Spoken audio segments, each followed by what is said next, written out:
Happy New Year to all Indians who are celebrating the beginning of the luni-solar year. This year is called Shubhakruta. And on this beautiful New Year day, it is truly my honor to present the legendary Indra Nooyi, the former CEO of Pepsi, to our Lokvani audience. She is currently on a book tour presenting her book, My Life in Full. Welcome, Indra, and Happy New Year to you.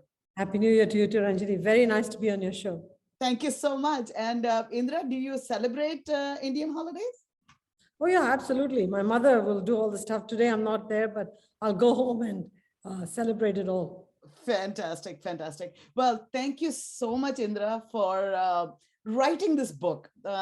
Because, for the first time, we are seeing like Indian women like myself are seeing ourselves, a little bit of ourselves in this book of a very, very successful and amazing, person like yourself. So thank you for writing that. And as I was reading the book, I was really so taken by it. And I think everybody should buy the book. And I think not just women, men as well can really learn a lot from the book. But the first thing that came to my mind is the glass ceiling real?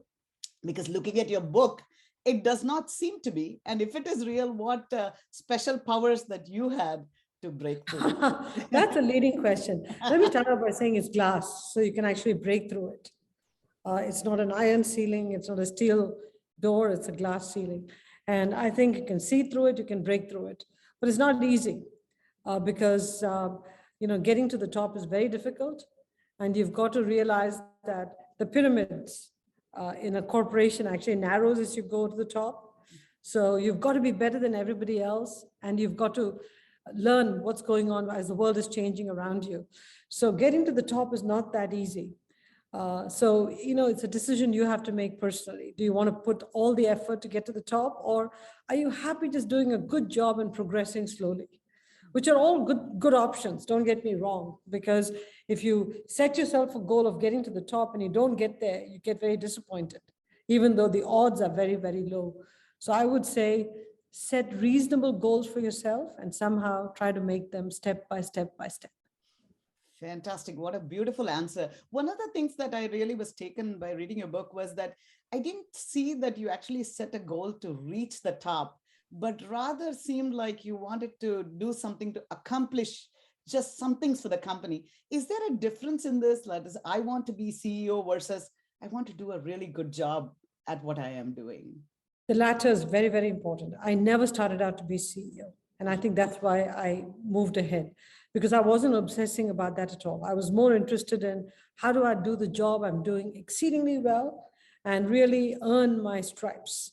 Very often people forget the fact that your success and your fame is based on how you do the current job, not how you're running for the next job. So it's very important we start with a solid, in fact, beating everybody else's performance on your current job. Fantastic. That's your best calling card. That was something that really stood out in your book to me, constantly never talking about really the promotions or anything else. And that probably took that stress away and then really made you focus on the work. So that was very beautiful.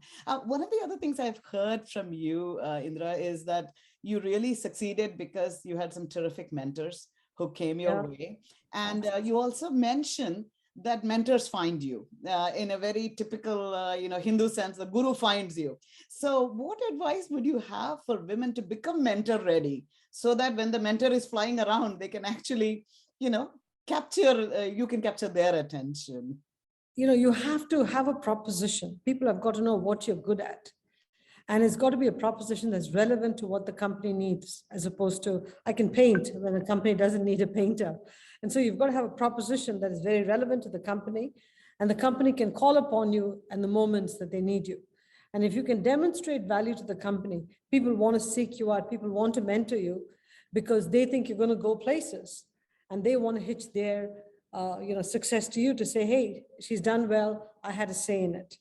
So it's a very interesting thing that you have to earn the right to get a mentor. Interesting. So just work hard and really, so is there a little bit of a marketing there that is, you market yourself in the company, not just through your work, because many Asians often think, let's just, buckle down and do the best we can. But is there another aspect to that that they should be aware of?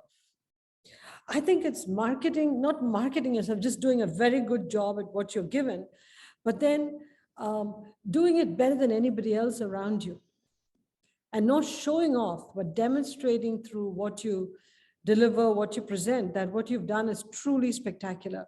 So it's one of those things where, how do I put it? You don't beat your chest about it Yeah. as a personal marketing, but the work speaks for itself.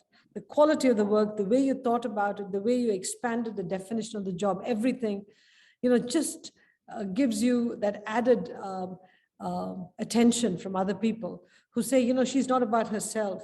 She's not about pushing herself. She's about the work and, pushing the work and putting the company before herself. That's very important. Yeah. That's interesting. So communicate that message as loudly and clearly rather than exactly right. Yeah, that's fantastic. Now the world has changed since you started out in your career. I think lot has changed, but still for young women today who are trying to maybe navigate their way to that C-suite and succeed in that, do you have any special advice? Because you've seen the younger people as well. So for those that are listening today, what would be your top 3 things that you would tell them? Well, I'd say to them, put your hand up for the toughest assignments. When you do a tough assignment, you get noticed. When you do something easy, people go, oh, it could have been done by anybody. What's so great about this person? Put your hand up for the toughest assignments. The second is focus on the job at hand. Don't focus on where you're trying to get to. It'll become very obvious if you're pushy and you're trying to say, I want the next promotion and I want the next pay. Look, if you don't get it when you deserve it, ask for it. Absolutely. But don't be fixated on that. And the third, understand a company's politics, but try not to play in the politics. Because you don't want to be labeled as a political person. That's the worst badge somebody can get. Yeah. So understand the politics, but don't play in the politics. So just navigate through the politics. Is that what you're saying? And be aware of it. Make sure that if you have to keep 3 people in the loop, keep them in the loop, as opposed to telling people, that person's a waste of time or this person's a waste of time. If the political structure says you've got to keep 3 people in the loop, just keep them in the loop. Yeah. It's so much easier than getting ugly and down and dirty. Yeah.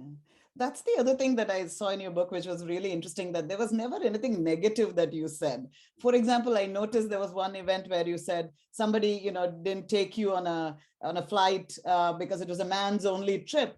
But you immediately came back and said it was good for me because I could spend more time with the family. So instead of looking down upon it, you seem to twist it around to your advantage. And is that your nature to not look at things as, men and women and look at the negative things around you? And what advice would you give women today? I think the difference is, had the men gone off and made decisions and agreed on things that excluded me, would have been different. But my boss, who was the CEO, basically said to the group, we will make no decisions in this outing because if we do, Indra is going to be mad. And so I always knew that they were giving me license to stay home with the kids or do whatever I want to do. And if I wanted to go, I could have gone to them and said, guess what? I'm coming with you guys. I could have said that. I never said this because I don't eat meat. I don't golf. I don't fish. I don't horseback ride. What am I going to do in these events? So I was very glad I didn't have to go on those events. I'll be honest with you.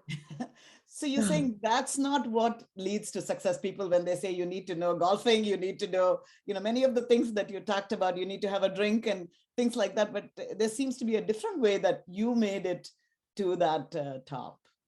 I don't know if that's a winning formula. That was a formula that I used. Okay. And maybe in some cultures, you have to be one of the boys to succeed. It's hard for me to say this is go this way or the other way. I had a playbook I was going to use, which is I wasn't going to take time away from my family. I was not going to go drinking with the boys. I'm just not going to do it. Yeah. And so, my family was equally important to me. So I always came home. Then there are other cultures where you have to be part of the bro culture, and decisions get made in these evening get-togethers, which then you feel very left out. If that continues, that's a problem. But I hope decisions are made at the workplace, in the work hours, as opposed to in social events. If that continues, then everybody feels obliged to be in those events. Interesting, interesting. And coming to family, again, reading your book, it seems like you saw your role as a facilitator rather than a doing of every single action for your family. It looks like you made arrangements that your children are okay, rather than maybe, doing every little thing for them. So as we are moving forward and women are managing the home and the, workplace, what suggestions do you have for them? And one of the other things that really struck me was that your family really loved you despite you being so busy and, away from Yeah. them. How did you make sure that that happens? I married the right guy and I married into the right family. So this is a lottery that I won, to be honest. My family was supportive. His family was very supportive, which is very unusual. And he was very supportive. But I'd be very, very careful. There are times I facilitated. There are times that I got involved. So you've got to you can't be one or the other. I'm still the mom. So there are times that I had to get involved deeply and I had to participate and do things myself. There are other times that, family members or nannies helped. Again, all of these, you have to evolve a formula for yourself and a way that works for yourself. I was also blessed that I didn't have any major problems with the kids. There are a lot of people who struggle with issues, whether it's a child who's sick or a parent who's sick. I didn't have those big issues that required me to take time off. So Ranjani, in many ways, I'll say, and I'm saying this honestly, in some ways, I did win the lottery of life in that, I had I had to break all kinds of barriers to get to where I was, but that was on the professional side. On the personal side, I didn't have many challenging situations or barriers. So that was a area I could breathe a deep sigh of relief. So for those who've got challenges on both sides, it's a real challenge. And I sympathize with all of them. Right, right. But on the other hand, I wonder if, do you think, your very positive attitude, I mean, I saw that in your book, you've, outlined many challenging moments that were very difficult, and yet you seem to just pick up and move on from there. Is that an attitude that was key to making, the successes that you have in life? I think that you have to say that you have to be respected anywhere you go. And once you lose the respect, you have to pick up and leave, if you can. Yeah. If you can. Some people are dependent on a paycheck, so you can't just pick up and go. My husband and I, one of the things we said was we would live on the lower of our 2 paychecks. That's the way we would run ourselves. That way, either of us, if we ever had to quit our jobs, we could, and we'd be happy. So we didn't live way beyond our means. And that made all the difference. And for us, personal respect, respecting us as professionals, as people, was way more important than anything else. So having those rules to start off with was very, very important. Very important. Wow. So simple living was very key to Very, reducing very risk in life, and that made it easier for you to live a good. Simple living actually gave you more liberty and gave you more freedom to do what you had to do. Interesting. It's when you get beholden to a way of life, which is way above what you need, is when you feel that you have to accept all kinds of problems at work. Wonderful, wonderful. And now that you've stepped down from being that CEO, I know that you have worked a lot with, I think, with mentoring other women and things. Could you tell us young South Asian high school kids. I've got about 20 of them. The next group has to be started. I haven't started it as yet, but what a great experience that was to watch these kids go from shy kids to confident kids. Some of them were already confident, but the others, to give them, encouragement and say they too can be somebody. It was the most fulfilling project I undertook. I see. And that's what is. And I wish all people in power, all South Asians in power would do that for the community, because, our community needs that. I see. And it sounds, when I was reading it, it's because you were told by your mother from day one and your father and grandfather that you could do everything. Exactly right. Was that mindset? Yeah. And how would you scale that mindset to all of India, where it doesn't exist everywhere, right? Well, first of all, we have to accept that women are equal to men, that women are allowed to dream, to soar, to study. In many families, women are viewed as the unpaid laborer for life. I think that's a very bad approach. And I think men have to be taught too that women are equal and should be respected. And right from the time they're kids, sometimes the girl is so smart, she's held back from going to school. And the guy doesn't want to study and he's pushed to study. Let them learn on their pace, the two of them, but encourage both of them to get educated, because at the end of the day, education makes all the difference in a person's life. And whatever happens, whether they go to work or not, encourage them to get educated. It's critically important. Give them those skills so that they have a chance to advance in life. Very important. Wonderful. So maybe there's a new manual that has to come out, how to raise your sons to be also raise your children. Absolutely. To be more equal, and because still the power structure is over there. True. So now you've been a leading, Indian-born CEO, and now there are many others. Yes. Do you know doing them? Extraordinarily well. Yeah. Do any of them call you? Do you have a network of South Asian CEOs or Indian CEOs that you work with? I know they are in different industry from you, but I think they're all extraordinary in their way. I can call them and get advice rather than them calling me, because each one is blazing new trails. And I look at them and I feel so proud to see them contributing in meaningful ways to whichever country they're based in. yeah. And so, believe me, there's nothing I can learn. There's nothing they can learn from me, but I can learn a ton from them. So if I ever have a need to learn from up and coming CEOs, I definitely call them. Fantastic. That is really wonderful. So just to conclude the interview, I wanted to ask you, I know we are going into difficult times, seems like economically, from your looking glass, what do you think about the US economy and what do you think about the Indian economy? Well, I think the US is one of the most resilient countries in the world. And we might go through some challenges, but at the end of the day, if there's any country that will come out of it stronger than ever, it's the United States. And I have great confidence in capitalism, our innovative spirit, our sense of entrepreneurship, and just the American spirit. So I feel great confidence about what will happen in the US. We might go through a little dip, but that's okay. India is, again, one of the most important economies in the world, which has a demographic dividend. A lot of young people, that's a very positive thing for any country. So as long as India can have some economic security, doesn't have runaway inflation that impacts the masses significantly, India should continue to be a major force. I think today's world, it's challenging only because basic necessities, the costs are going up. Yeah. And with so much of India's population being, of a lower income, it could cause unrest in the country. And that's what the leadership is trying to avoid. And so I think you've got two economies, the world's largest democracy and the world's oldest democracy, that should come together to spread democracy everywhere. Wow, more power to that.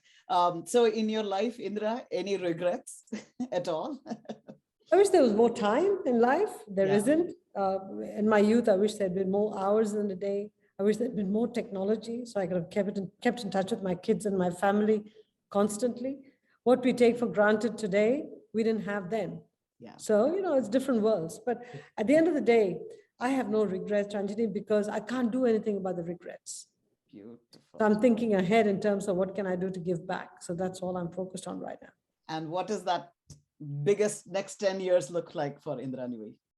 I'm just focused now on how do we put childcare in place for all of the young family builders who are struggling without childcare. That's all I'm focused on right now. Well, that's fantastic.